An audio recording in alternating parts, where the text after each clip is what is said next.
Pour lutter contre l'accumulation des gaz à effet de serre dans l'atmosphère, et donc contre le réchauffement, l'un des moyens est d'enlever du carbone de l'atmosphère et de le stocker le plus longtemps possible.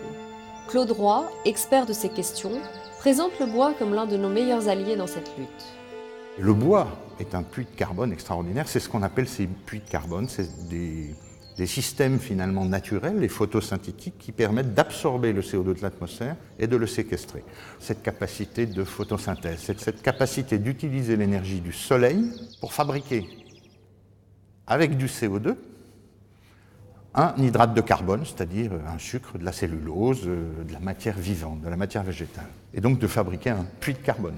Ces panneaux solaires que sont les feuilles, finalement, repoussent tous les étés, absorbent l'énergie du soleil, pompent le CO2, ce gaz à effet de serre qu'il y a dans l'atmosphère, et fabriquent avec quelque chose d'extraordinaire, qui est un sucre, on l'appelle cellulose ou bois ou autre, de l'alimentation avec les plantes agricoles, des matériaux avec le bois, et il peut donner de l'énergie également. La forêt, finalement, c'est la pompe.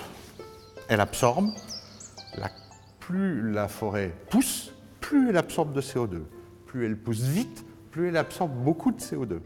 Donc nous avons intérêt à cultiver des forêts avec un cycle relativement court de production, pas trop court quand même, parce que les jeunes forêts en début de croissance absorbent relativement peu, mais l'idéal se situe probablement un peu en dessous des cycles de rotation que nous avons actuellement en France, mais pas tellement en dessous.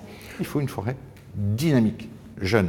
Un arbre qui vieillit et qui meurt, c'est un arbre qui relargue du gaz à effet de serre dans l'atmosphère sans qu'on ait pu le stocker. Et donc c'est un arbre qui est mauvais pour le changement climatique. La pompe remplit le puits, le bois stocke le puits, le garde.